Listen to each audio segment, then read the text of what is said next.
B'Shem Hashem na'aseh v'natzliach. Welcome back to our weekly shiur. We started last week doing our shiurim, hopefully Bezrat Hashem for the future as well. Here and there, we'll try our best to keep it up this way, where we're doing Zera Shimshon on the Parasha. And as I discussed last week, for those of you that were not with us last week, Zera Shimshon is a very, very jam-packed sefer full of segulot. The Zera Shimshon was an 18th century Rav that passed away, unfortunately leaving no children because his only son passed away in his lifetime. And he made a promise before he passed away that anyone that learns his sefer, anyone that learns his Torah and publicizes his Torah, he or she will be blessed with having many, many children and having many brachot. And you have to read the sefer yourself. It's a very poetic blessing that he gives for refuah shelema, parnasat tova, especially for zivugim and having children. It's the biggest segula that I've come across in years. And I have a lot of different letters that I've read of proof that people have tried this. And it has worked. So basically, definitely try this at home.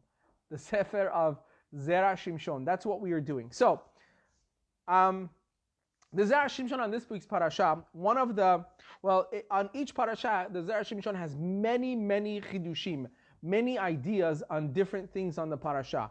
We're just going to go ahead and pinpoint one of them that I'm going to share with you tonight. So, the Zera Shimshon talks about the Haftara. We rarely find that we discuss the Haftara, the weekly Haftara that we read every parasha for the parasha. We read the entire parasha, and then in shul, usually we read the Haftara quickly. No one really knows basically what's going on, why we're doing this Haftara.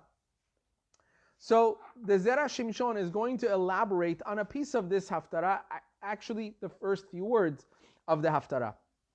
So we begin. Al piro rov Haftarat HaParasha. When you see most of the haftarot of every parasha, any parasha that you read, they are somehow connected to that parasha. And that's why that haftara was picked by the Chachamim to be the haftara of that week's parasha. It's not by chance that we picked haftara A or haftara B or haftara X for certain parashiot. There's a reason behind them, and the Chachamim had different kavanot, different intention as to why they picked whichever haftara they picked for what parasha. So this one, the Zera Shimshon says, the reason why this week's parasha, the haftara of Parashat Haye Sara, is the haftara that talks about the David HaMelech in his old age, and as he had gotten very, very old, is because in our parasha, in Parashat Haye Sara, the Torah speaks about Avraham Avinu when he had become old, and the pasuk says, "V'Avraham zaken ba bayamim," and Avraham had become old in days. And therefore, the Haftara also opens up with the same words, which you rarely find exact sentences used for two different individuals in two different times. It says in our parasha, Avraham zaken ba bayamim, and Avraham had become old with days, in his days, which we'll discuss what that means as well. And then Haftara says, V'hamelech David zaken ba bayamim, and King David had become old in his days.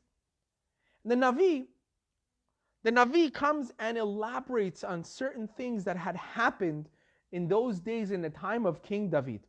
Here's what was going on, and we're going to get to some controversial stuff. I love talking about King David. Those of you that know me, it's one of my things. So the Haftara talks about David HaMelech, and at that time, here's what was going on. King David had become old, and he had been stricken with this, sadly to say, with an illness. And in this illness, the problem was that he would not be warm. No matter what David HaMelech did, he would not feel warm. And it says that all of his sarav, va'avadav, all of his servants and people that worked for him kept bringing him more and more things to put on him, more blankets and more skins of animals or whatever would possibly give a person warmth. And David HaMelech did not feel any warmth whatsoever. You imagine a person constantly being cold. And it wasn't because of old age. David HaMelech wasn't old actually when he passed away. He wasn't as old as others. He just did not feel warmth. And we know it is brought down as to why this happened to David HaMelech at the end of his days. It goes back to the story of Shaul HaMelech, King Shaul, when King Shaul was chasing David HaMelech to get rid of him. David HaMelech didn't want to harm King Shaul. And therefore, one time when David HaMelech found Shaul and cornered him in a cave, and Shaul HaMelech had no idea that David HaMelech, King David, or at that time at that time he had already been anointed king by Shmuel HaNavi, by Samuel, but he wasn't publicly declared as the king yet. And Shaul did not know that David HaMelech, was in the cave. And David HaMelech could have, in an instant, could have come from behind and taken care of Shaul. But he did not. Instead, what he did was, he took his knife and he cut a little corner of the cloak of Shaul HaMelech as proof. Later on, he showed Shaul and he said, Shaul, I had a chance to hurt you, but I didn't.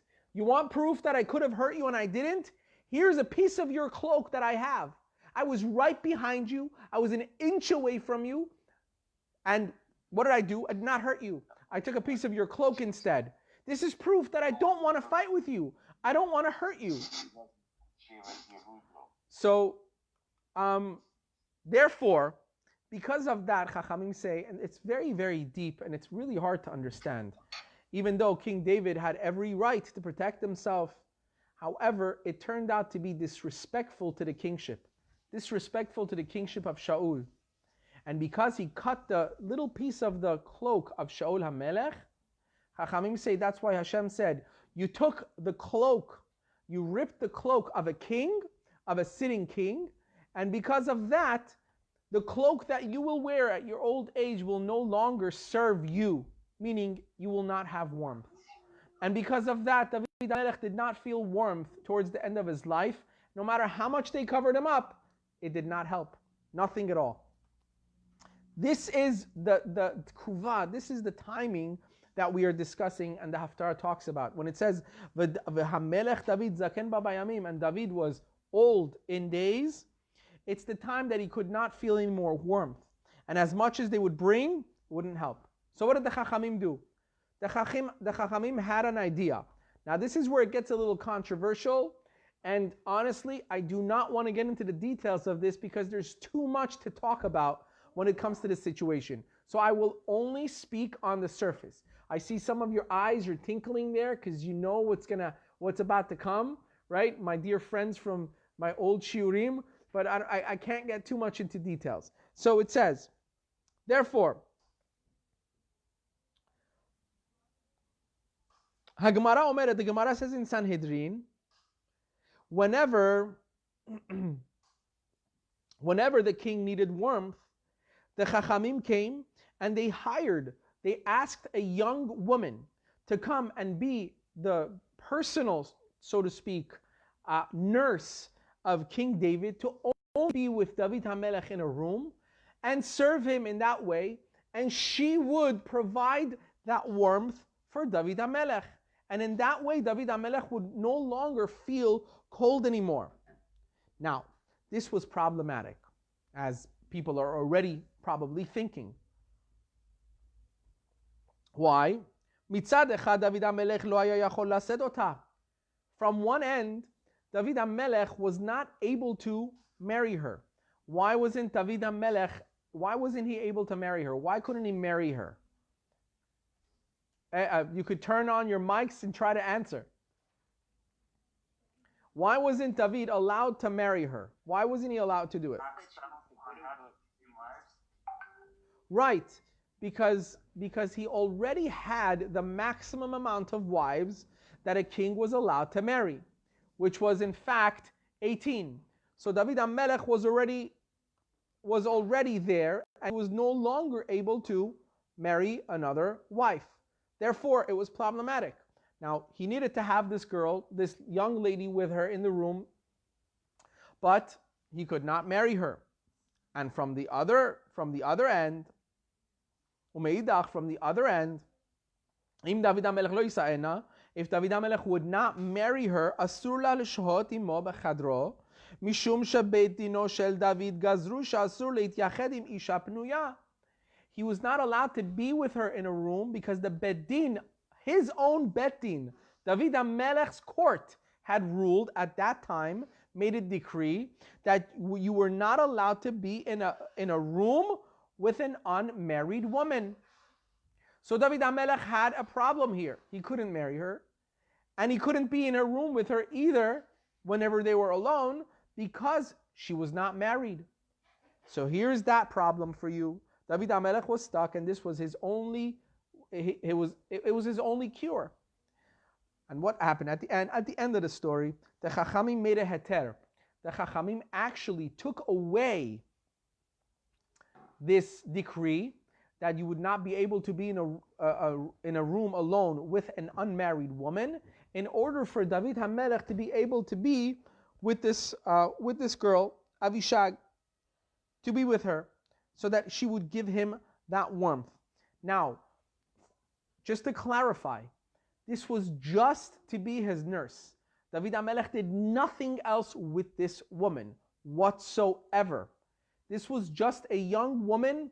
We're not, like I said, we cannot get into the details as to why this helped him, but it helped him.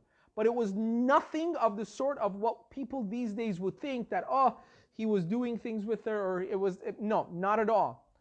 Wasn't like that at all. This was completely an emotional state, period.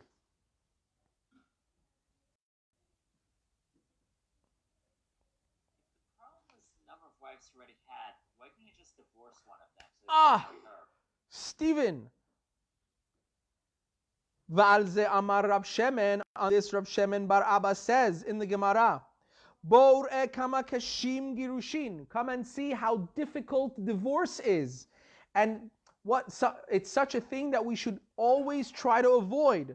Shara chachamim ituru leDavid HaMelech yetached, because the chachamim took away their decree of yichud, took away their decree that they had decreed for a man to be alone in a room would have been asur. They took that decree away so that not to force David HaMelech to have to divorce one of his wives just to be able to marry this one.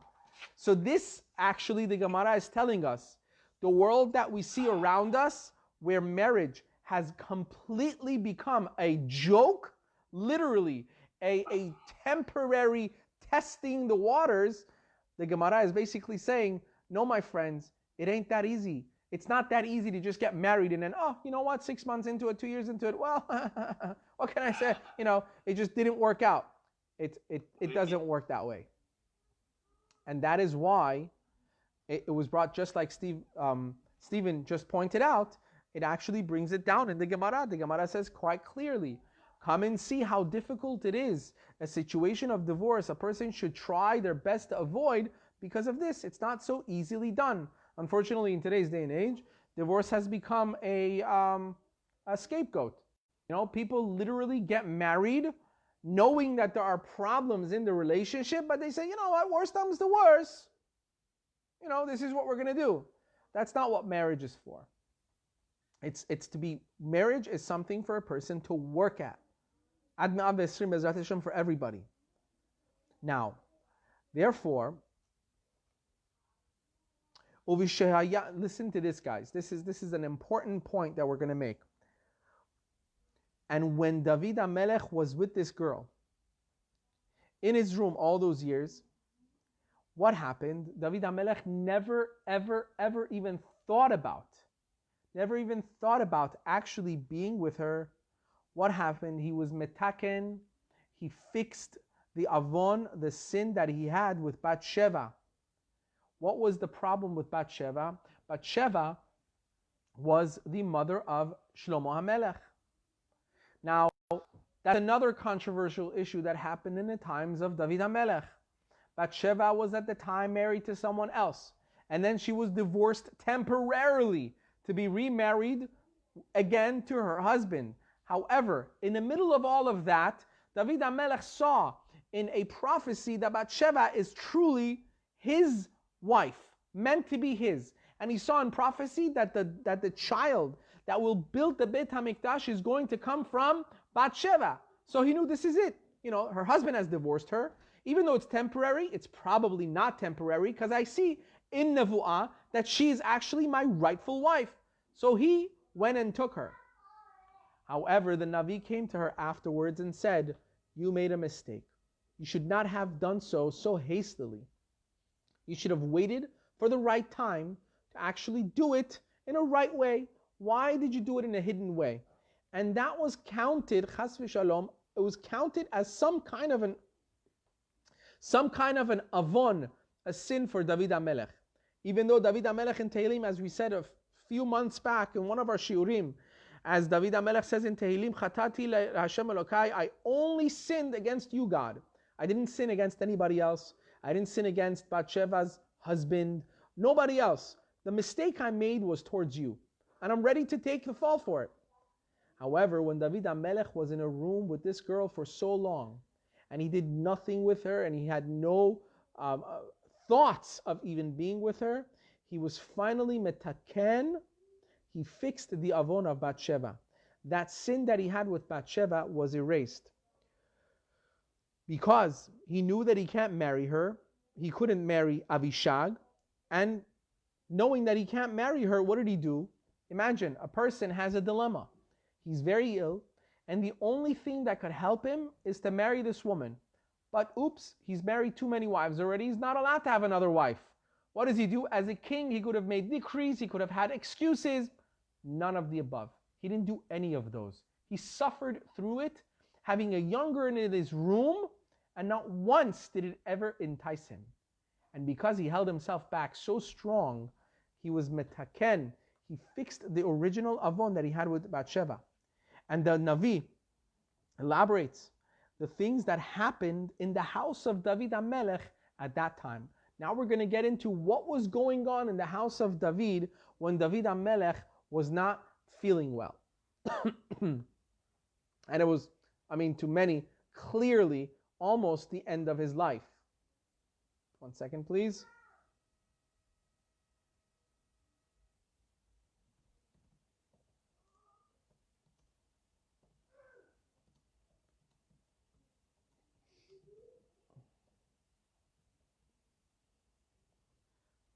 Sorry, I just want to ask people on Zoom, if you're going to come on Zoom, please have your correct names. Make sure your correct names come up on Zoom, because I don't want to have random people coming on Zoom. Sometimes you don't even know who they are that are being admitted into the Zoom meeting. So if your name is a random name, please either show your face or introduce yourselves so we know who is in the shiur. Thank you. I see one that's MC App. I don't know who that is. Please introduce yourself. Okay, so now, the Navi says, while David HaMelech was not feeling well, while he was ill, Adoniyahu was David HaMelech's son, from his wife Chagit. Chagit's son, David HaMelech's son, Hachal lehovil ma'arach shebo hu yeh HaMelech lacha b'tirato shel aviv. He started basically acting in a way and doing things as if he is going to be the king after David HaMelech. Now we know who became the king after David HaMelech. It was Shlomo HaMelech, not Adoniyahu.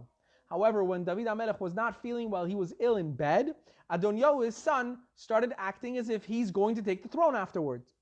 Uvnosav lazeh, and on top of that, he started doing things that would show as if he's already almost there to become the next king. He started gathering people. He started gathering quite many people as if he's trying to gather an army. And this was all on top of the fact that Adoniyahu was the son of David HaMelech and he had the greatest upbringing. His father was David HaMelech. He had a good upbringing. Now listen to what Melachim says. In Melachim it says, "Velo atzvo aviv memav lemor madua kacha asita." the Navi actually attests to it, that in all of his days, in all of Adonyahu's days, David HaMelech never once worried to tell Adonyahu, hey, why did you do this? That was not right what you did. Or why did you do that? He never did. V'gam hu tov to'ar mod. And Adonyahu was also very good. V'oto yalda Harav Shalom. And he was born after Avshalom. The Navi is actually telling us, maybe, could the Navi be telling us that Adonyahu was doing this because in all of his life, his father never chastised him? You know, in today's day and age, like today, what do we have today? We have a lot of parents that are open-minded, call themselves open-minded parents, open-minded parenting. You know, whenever you ask them, you know, have you asked your son why he did this? Or have you asked your daughter why she decided to do that? Why did she do this wrong thing? Why did he do that wrong thing? They always say, well, you know, we're very open-minded family. We're very open about our upbringing. So we just let our children experience what they experience, and later on they will learn on their own. We really believe on letting our children be raised on their own, to grow up on their own so that they can experience life on their own. Blah. As I like to say. I call that, and many teachers and psychologists call that lazy parenting. That's not being open-minded. It's just simply being lazy. Parents that don't want the headache of getting involved in quarreling with their children and telling them what's wrong from right, they're just lazy. They'd rather just sit back and see what happens. It's not parenting. So here, can we say that this is what was happening? The Navi is actually saying, Velo atzavo aviv. His father never even worried. He never chastised him to tell him, you're doing this, why did you do this, or why did you do that? So it could be because of this Avshalom, Adonyahu grew up to kind of revolt against his father's kingship and try to take the kingship while his father was still alive. Adonyahu called all the servants of the king, and he invited people to a place called Ein Rogel, to a certain place. And over there he made a big seudah, he made a big feast, right? And Natan Hanavi and Shlomo HaMelech, which was David HaMelech's son of Bathsheba, were not invited to this feast. What does that tell you? You don't invite the Navi. You don't invite the only son that people think is going to be the next king. What is that? What are you doing then? It's a coup. Everyone's going to know, okay, you know, this kid is trying to become the next king. That's why he's not inviting the Navi. He's not inviting the Navi, and he's not inviting Shlomo, because he wants to go alone at this. So what happened next? Natan HaNavi comes to Bathsheba and Shlomo HaMelech. And he says to them,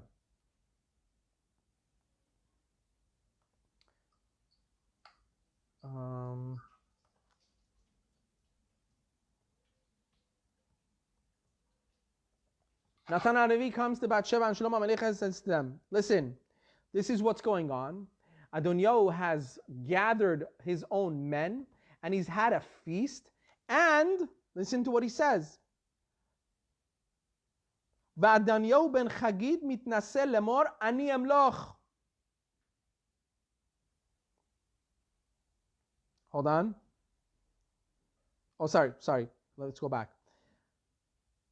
Right. Natan HaNavi comes to Shlomo HaMelech and Bathsheba, which Bathsheba was Shlomo HaMelech's wife. Bathsheba was Shlomo HaMelech's mother. So the Natan HaNavi goes to David HaMelech and Bathsheba, Shlomo HaMelech's mother, and says, Adonyahu has invited people to a feast, and he's gathered people, and it looks like he wants to take the kingship. However, Natan HaNavi changes the language a little bit. What did he do? Because the Navi says, Va'adoniah ben Chagit mitnaseh lemor ani emloch. Adoniah was going around saying, I shall be king, I will be king. That's what Adoniyahu was doing. Which means later on he's going to be, right? However, when Natan HaNavi was telling David HaMelech and Shlomo HaMelech, he said what? Hu mosif. He added something. He added and he said, you know, King David, you know, Bathsheba, you know what people are saying to Adoniyahu? They're saying, Yechi HaMelech Adoniyahu. Long live the king Adoniyahu. And that had never actually happened. That had never occurred. Adoniyahu was gathering people. Adoniyahu was making a feast as if he's going to be the next king, but he never asked people to call him king. And people never called him king. And people never went around saying, long live Adoniyahu. And therefore, what happened right away? David HaMelech gets up and he swears to Shlomo HaMelech and he puts him on his throne, making Shlomo HaMelech the king as of now. Shlomo HaMelech was 12 years old at the time. That day, Shlomo HaMelech became crowned and he sat on the throne.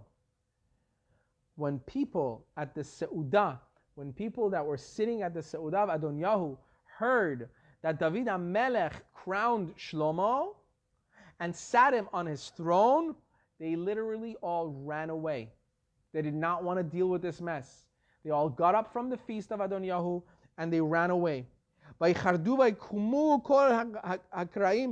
the people that were called to Adoniyahu, they all went in their own ways. Now, the Zera Shimshon asks this question. Here's when we come to the questions of Zera Shimshon. Zera Shimshon asks a couple of questions. Number one, when we're dealing with the sons of the kings, Adoniyahu, Shlomo HaMelech, all these people, we have to understand something very crucial. We're not dealing with normal people. Adoniyahu was no normal person. He was no mediocre person. He was the son of David HaMelech. He was brilliant. He was anav. He was a great person, right? So the Zera Shimshon asks, didn't Adoniyahu know the general rule that no one will ever become king while there is another king? Didn't you know this? It's a general rule. You cannot have two crowned princes under the same exact crown. You can't have two people that are going to lead the same country. No two kings are going to rule at the same time. So if Adoniyahu was so intelligent, why was he trying to steal the kingship, so to speak, from his father while his father was still alive? He knew that's not going to happen. It's just unnatural. That's against all the rules. Number two, second question is, didn't David HaMelech teach his son? Didn't David HaMelech do a good job as a father for his son? That even the Navi writes this about him. The Navi says, and his father never even told him, don't do this or don't do that or stop this. He never bothered. As if to tell us, that's why this happened to Adoniyahu. The reason why Adoniyahu reacted this way and he started gathering people to make him to crown himself as the king while his father was on his deathbed was because he didn't have a good upbringing. His father never gave him a patch on the hand. His father never told him not to. Could that be true? And third question is, why is it, this was a very interesting one for me. Why is it that when Natan HaNavi comes and retells the story of Adoniyahu gathering people and mimicking as if, making believe as if he's going to be the next king, Adoniyahu comes and adds upon that. And Adoniyahu says to David HaMelech and Bathsheba, you know what's happening? He's already crowning himself and people are already saying, Yechi HaMelech Adoniyahu. Something that had never, not happened. It was just not true. So why was Natan HaNavi giving a false report of something that didn't even happen? How could he do that? He's a prophet. Now, so he starts to answer. Ela mevar Zera Shimshon, the Zera Shimshon says, Adoniyahu, the son of Chagit, was such a child. this son of Avraham was such an amazing boy.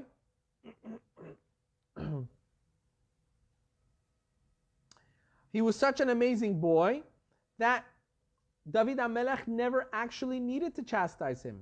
He never needed to tell him right from wrong. He was a complete person. He was a great person. He was a Baal Chokhmah. He had Chokhmah and he was very anav. He never needed to scream at him or tell him, why are you doing this or why are you doing that? Adoniyahu never did anything that was against the will of his father, David HaMelech. And therefore, as we see that the Rambam also, Maimonides has a psak halacha. He says the rule is, Shem yesh lemelech shene banim. If a king has two sons, one of them, echad chacham, ve'echad yireh shamayim. He has one son. This son is a big talmid. He's a chacham. He's very wise. He has one son that's very wise. And he has another son that's not as wise, but he has yirat shamayim. He has a lot of fear of heaven. Which would you guys say you should give the kingship to?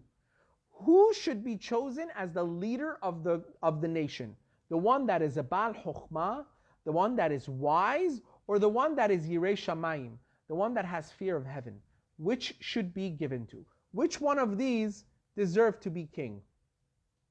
Fear of heaven. Wisdom. Okay, so we got 50-50, wisdom and fear of heaven. The Rambam paskins, this is halacha.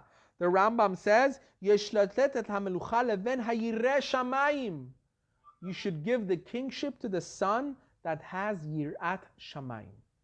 Because no matter how much chokhmah you have, if you don't have fear of heaven, it's pointless. You're going to destroy everything. Because even your chokhmah is going to lead you to places that you shouldn't be.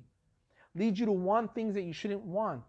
And therefore, when you have yirat shamayim, which Shlomo HaMelech had so much of, when you have yirat shamayim, everything else comes with it. Ve'im ken. Sorry, Josh, you have a question? Yeah, so I don't understand.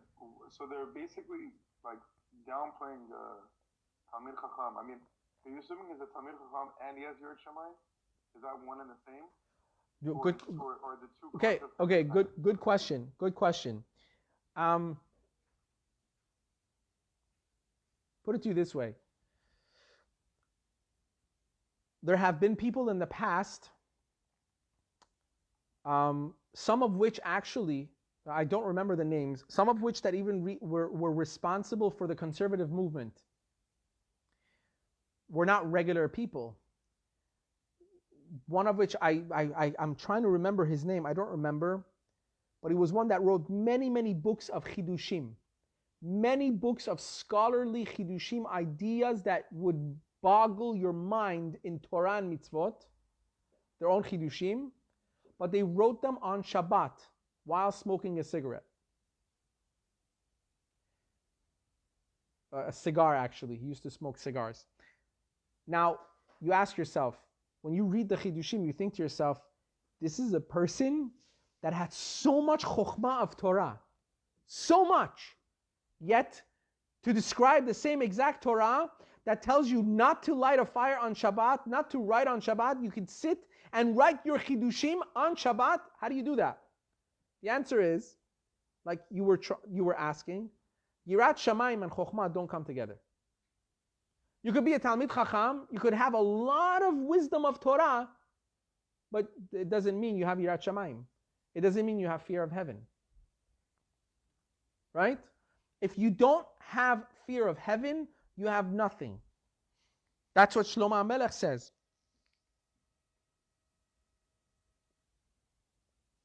Sof davar kol ishma et haElohim yira vet mitzvotav shamor. First, fear Hashem and then keep His mitzvot. You got to have fear of heaven. If you don't have fear of heaven, you could be packed up here, full of wisdom, but it's information. It's like mathematics. It's like one time, Aristotle, I think it was Aristotle, if I'm not mistaken. He was sitting somewhere, or one of these wise men, he was sitting somewhere, and he was completely drunk. And someone that met him saw him and he said, "Aren't you Aristotle?" He says, "Yeah." He says, "I don't understand. You're one of the most famous philosophers. People follow you, and you're worshipped. How could you be so drunk? You're on the floor full of mud in the streets." So he answers him. He says to him, "Let me ask you something. If I was a mathematician, if I was a geometry teacher, would I look like a triangle? Should I look like a square? No." So he says, "Look, I teach the things that I know. It doesn't mean I have to be it." Well, with Torah and mitzvot, with the Torah, it's the exact opposite. When you learn Torah, you also have to work on it to become a part of you, to kind of change you. And that's where the Yirat Shamayim comes in. If you're going to just learn Torah and just, grab all that information, grab all that chokhmah, and it goes up here, and it doesn't go down here, something is missing. You have to connect the heart to the mind. You have to have the chokhmah, and you have to have the Yirat Shamayim, which is in your heart. Yirat Shamayim has to go hand in hand with it. Ve'im ken chashav adonya shamelucha tidaten lo, and therefore, So the Rambam says that when a king has Shem yesh lemelech shene banim echad chacham v'asheni yireh shamayim, one of the king's sons is a yirat shamayim and the other one is a chacham, yesh latet et hamelucha leven hayireh shamayim. You should give the kingship to the one that has yirat shamayim, shehu adif min hachacham, because that's better than the chacham. So, ve'im ken chashav Adoniah shamelucha tinaten lo. Therefore, Adoniyahu, who did have yirat shamayim, we'll see, at least at this point, he thought that the kingship should be given to him because he had yirat shamayim. Uve'emet lo ratza lakachat et hamelucha b'chaya aviv. And really, to answer that question, he didn't want to take the kingship during his father's reign. He didn't want to take it. Ki ein malchut nogad b'chaverta, because two kings cannot have the same crown. Ela himtin ad sheDavid hamelech aviv yipater. He was going to wait until King David, his father, would pass away, and then he would. So he was thinking to his own cheshbon, look, I know I have yirat shamayim. I know that I have it. Therefore, I'm probably going to be picked. Because I'm older, I'm going to be picked to be the next king. Therefore, he was just starting to, amass his, amassing his army and getting his followers and so on and so forth. Now go back to the question that we asked. Madua shina Natan Hanavi, then why did Natan Hanavi change his words when it came to Adoniah? We said that Adoniah, what did Adoniah do? He just invited people to a feast and they sat and they ate, and he was basically opening the way for the day of his crowning and becoming the king. But when Natan Hanavi came to David HaMelech and Bathsheba, he said, and people are sitting there and people have already started saying, Yechi HaMelech Adoniyahu, long live the king Adoniyahu, as if he's already crowning himself. Why did he change? Why did he change the wording? Why did he add things which were not true, seemingly? The Talmud Yerushalmi tells us, Bishmo shel Rabbi Shemuel bar Nachman, in the name of Rabbi Shemuel bar Nachman, B'shem Rabbi Yochanan, in the name of Rabbi Yochanan. You guys ready for this? Mutar lomar lashon hara al ba'alei machloket. It is permissible to say lashon hara on ba'alei machloket, on people that start strifes. If you know somebody that is trying to start a strife, is trying to bring disunity and breaking like a nation apart or a family apart, someone that's trying to do that, it is mutar to speak lashon hara about them in order to stop them. And Natan Hanavi said, Adoniyahu is trying to start a machloket. He's going to break out into a civil war soon. He's already going and amassing people over there. He's got a feast going on as if he's going to be the next king. And I know that David HaMelech has promised Shlomo HaMelech to be the next king. Next thing you know, there's going to be a civil war. I got to stop it right now. And the only way to do it was to blow it out of proportion. Make it even bigger. And it wouldn't be Lashon Hara. And the Yerushalmi says, Shiusod ze nimlad b'ma'aseu shel Natan Hanavi, שראה באדוניה כבעל מחלוקת ולכן סיפר עליו לשון הרע. He said לשון הרע because he saw him as a בעל מחלוקת. He was someone that was starting a strife. והטעם לכך מבואר, and the reason for it is in the Sefer Ba'al Temer, which says that machloket can come to later on to spilling blood, and the Baal Machloket, the person that is, this is something for us to really know. A person that is starting a strife is he is equivalent to a rodef. You guys know what a rodef is? A rodef in halakha basically is someone that is chasing someone else with a knife or a gun to kill them. The person that's holding the knife or the gun is called a rodef. Now in halakha, the rodef must be stopped no matter what. You can actually kill him before he even hurts anybody because he has a din of a rodef. Therefore here also, because Adonyahu had the din of a rodef, he had been already marked as a rodef. Why? Because he was trying to start a strife, and that could have led to a civil war which would have had a lot of blood spilled. Therefore, Natan Navi stopped it in its tracks. Said, I'd rather say Lashon Hara, which I'm mutar to do so, I'm allowed to do so, because I will be stopping someone from possibly causing bloodshed. Then, when Adonyahu heard that David HaMelech had made Shlomo HaMelech the king and crowned him, everything changed. He realized, oops, I've made a huge mistake. Velachen, and therefore he ran away, and he went all the way to the Mizbeach, and he held on to the Mizbeach as if to beg for his life so that they don't come and take him. And over there, Shlomo HaMelech, which had already become king. Now remember, Shlomo HaMelech at this time is 12 years old. Okay? You can see what an unbelievable chokhmah Shlomo HaMelech already had. Shlomo HaMelech sends a letter to Adonyahu, and he says to him, Im yihyeh leven chayil, ben chayil, and literally means a warrior, but that's not what he meant. It says, if you're going to be a warrior, then you will not be hurt. Veim ra'ah timtzebo, but if you are wicked, if I find you wicked, you will die. Which was basically, Shlomo HaMelech was telling him, a ben chayil. You know, when you want to tell someone in Hebrew, in like a Torah language, you want to tell somebody to go higher and higher, to go higher and higher in Torah and mitzvot, to do better and better, you say you should go mechayil el chayil, to go from strength to strength, right? It refers to Torah and it refers to Kedusha and holiness. Therefore, Shlomo HaMelech was asking Adonyahu, are you for holiness? Are you for the laws of the Torah? Or are you ra'ah? Are you being wicked and you're actually trying to take the kingship from me? If you're actually going towards Torah and you're a ben chayil, then I will not hurt you. But if you're trying to actually start a strife, then you're a ben mavet. That means it has to be, you have the death penalty because you're revolting against the kingship. And therefore, at that moment,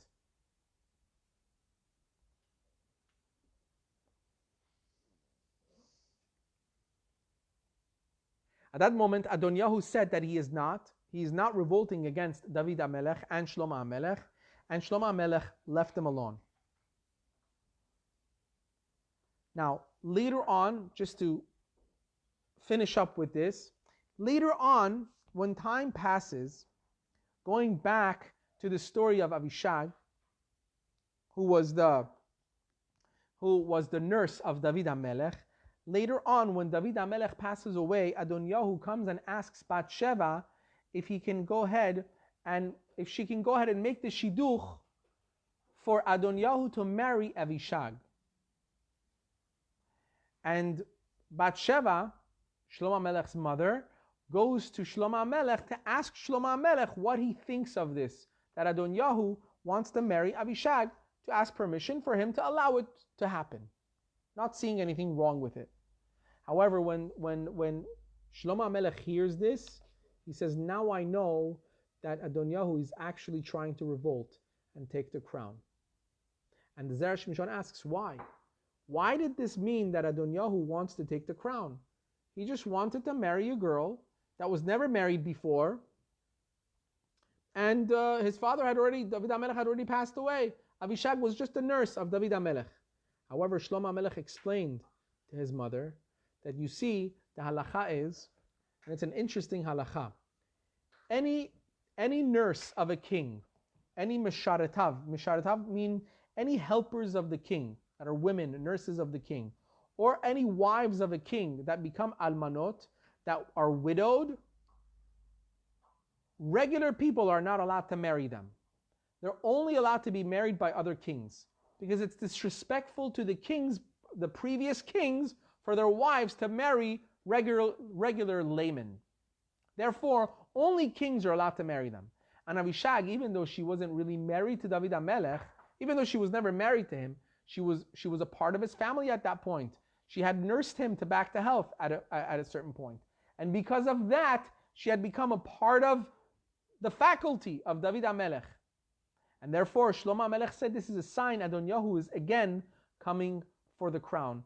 And he actually was coming for the crown. And unfortunately, that's why Shlomo HaMelech sent for Adonyahu to be called Moreh B'Malchut, revolting against the kingship, and he was punished for it. Now, the reason I believe that this was actually the Haftara that was used for Haye Sara, to go back to the beginning, and the reason why I wanted to speak about this tonight and give this shiur, is because the pasuk says, "Avraham zaken ba bayamim," and Avraham had become old in age with days, ba bayamim, with the coming of days. And the Chachamim ask a question: what does it mean with the coming of days? When you want to say somebody got old, you just say, "Avraham zaken," and Avraham became old, right? Why does it say ba bayamim?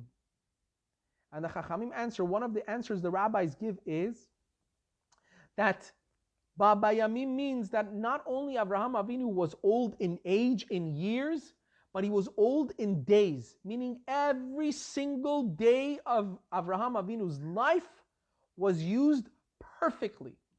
Not a moment of his life was wasted. Every day was accounted for. So those 180 years that Avraham Avinu lived was lived in perfection. They were complete. He was a complete being. He had completed his task in this world, which, Be'ezrat Hashem, we should be always all zochet to be able to say this, that we come to this world and we complete our tasks in this world. Unfortunately, not many of us, we're all gilgulim, we're all reincarnated for the same reason. We haven't completed our tasks. But Avraham Avinu was zaken ba bayamim, meaning he completed his task perfectly. He had no imperfections. And therefore the Navi also comes to connect that to David HaMelech. And David HaMelech, it says, "V'hamelech David zaken ba bayamim." And David also became zaken ba bayamim. He completed his life perfectly. Because there were so many controversial stories about David HaMelech, one of which is mentioned in this Navi. The Gemara says, those who say David was a sinner, chas v'shalom, are mistaken. David never sinned. David was not a sinner. And to prove it, the Navi says, "V'hamelech David zaken ba bayamim." Just like Avraham Avinu lived his life perfectly, in tzidkut, in holiness and righteousness, so too David HaMelech also, just like his forefather Avraham Avinu, lived his life in perfection, in tzidkut, in righteousness and holiness. Yes, we all make mistakes. But are we able to get up after those mistakes and fix them? Are we able to metaken those mistakes? As we said, David HaMelech was metaken. He fixed the mistake that he made with Bathsheba through the story that he had with Avishag. Because if anybody would have seen David HaMelech at that point, they would be like, listen, you're old, you're cold.